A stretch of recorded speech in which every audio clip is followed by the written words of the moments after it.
இந்த ஆண்டு நடைபெற்ற குரூப் 4 தேர்வில் மிகப்பெரிய குளறுபடி நடைபெற்றிருப்பதாக அதிமுக பொதுச் செயலாளர் எடப்பாடி பழனிசாமி குற்றம் சாட்டியுள்ளார்.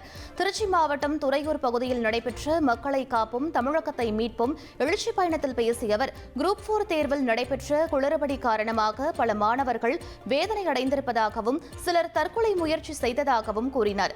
மேலும் திமுக அரசு இந்த தேர்வை மீண்டும் நடத்த வேண்டும் என தனது உரையில் கோரிக்கை விடுத்துள்ளார்.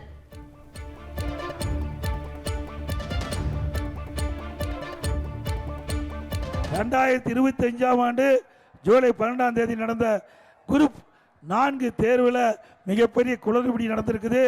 பல மாணவர்கள் இதில் வேதனை அடைந்திருக்கிறாங்க. எங்களுக்கு கோரிக்கை மனுவும் கொடுத்திருக்கிறாங்க.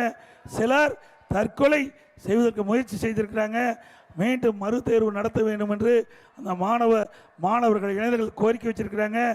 ஆகவே இந்த அரசு உடனடியாக நடந்த தேர்வை ரத்து செஞ்சு மீண்டும் புதிய தேர்வை அறிவிக்கப்பட்டு அந்த இளைஞர்கள் மாணவருடைய குறைகளை போக்க வேண்டும் என்று அன்போடு இந்த நேரத்தில் கேட்டுக்கொள்கிறேன்.